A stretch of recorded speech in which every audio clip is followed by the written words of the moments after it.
Imagine coming home, checking your lawn equipment, and realizing someone has been sneaking into your backyard, stealing from you again and again. Not once, not twice, but so often that you start questioning your own sanity. Now, imagine catching the thief and deciding not to call the police. Instead, you let karma handle everything. And trust me, karma hit harder than anyone expected. If you've ever had a neighbor, coworker, or friend take advantage of your kindness, this story is going to feel personally satisfying. So, before we begin, hit like, subscribe, and settle in, because today's story proves one simple truth.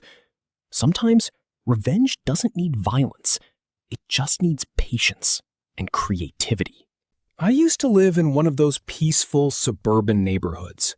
Tree-lined streets, perfect lawns, people waving politely while grabbing their mail. The kind of place where you assume everyone respects each other.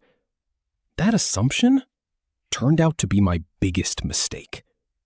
My backyard wasn't fancy, but it was my space.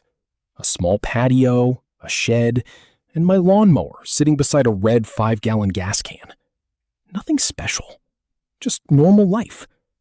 At least, that's what I thought. One Saturday morning, I rolled the mower out to cut the grass. I opened the gas can, almost empty. I frowned. That didn't make sense. My mower only held about a quart of fuel. One full gas can should have lasted weeks. I shrugged it off. Maybe I misremembered. Maybe I'd used more gas than I thought. But then it happened again. And again. Every single time I went to mow, the gas can was suspiciously low. You know that feeling when something isn't right, but you can't prove it? It starts small, then it grows.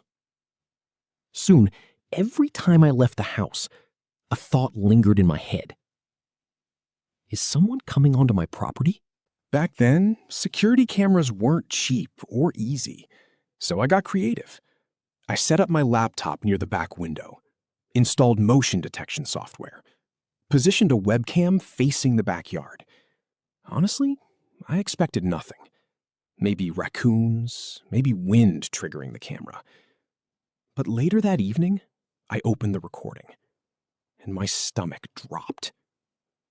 There he was, my neighbor, walking casually into my backyard like he owned the place. No hesitation, no fear.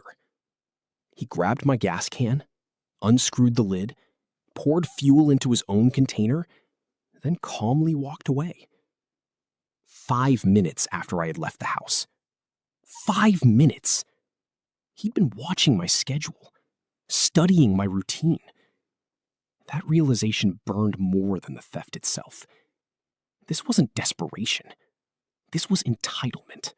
I sat there, replaying the footage, over and over, my jaw clenched, hands shaking.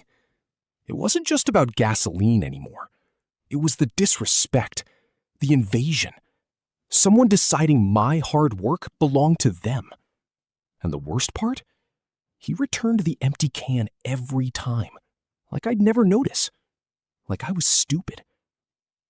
I considered calling the police, but something inside me hesitated. Because I knew one thing. If I reported him, he'd deny everything. No consequences, no lesson learned.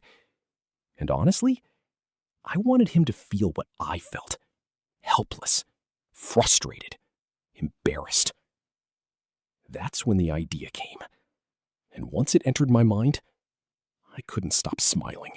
For the next week, every time nature called, I used the gas can. Yes, exactly what you think. Slowly, patiently, I filled it. It still smelled faintly like gasoline, enough to fool someone who wasn't paying attention. And I knew my neighbor wasn't careful. He'd proven that already. I placed the can back exactly where he expected it. Then came phase 2, the bait. I made a show of things, checked my car loudly in the driveway, packed bags, opened and closed the trunk multiple times, talked loudly on the phone about going out of town. I wanted him watching.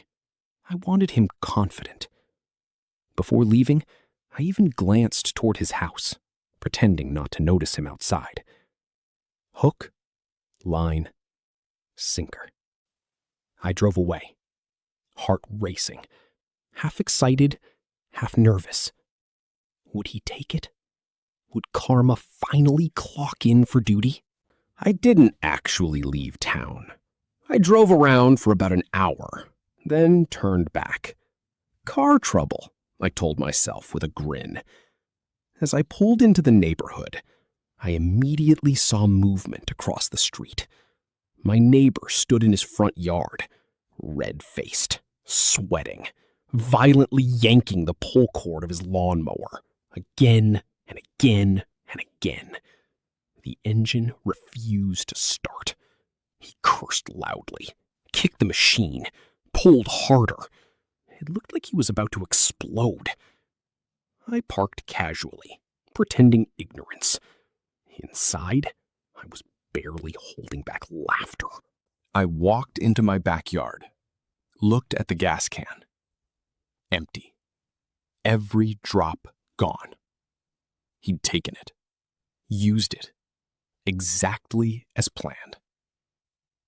Moments later, I heard a car engine start down the street. Then, silence. A few minutes passed. Then shouting. His car had died a couple blocks away. Apparently, he'd filled that too.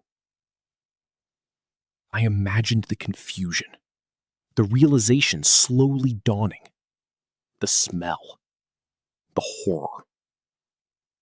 And for the first time since discovering the theft, I felt peace.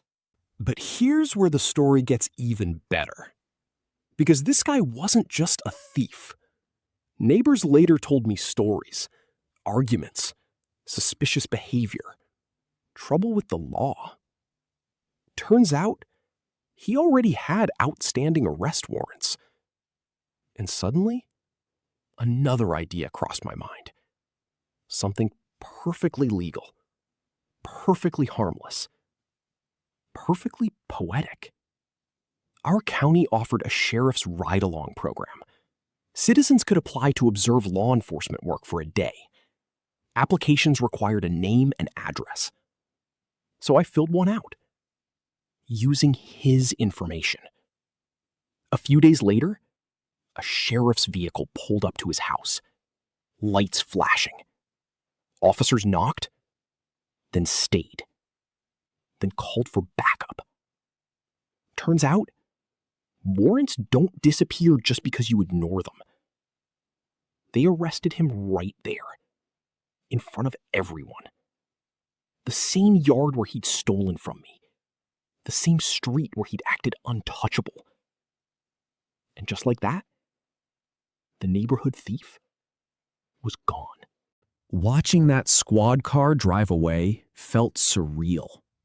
No yelling, no confrontation, no revenge speech. Just quiet justice. He stole because he thought no one was watching. He took because he assumed there were no consequences. But karma doesn't always arrive loudly.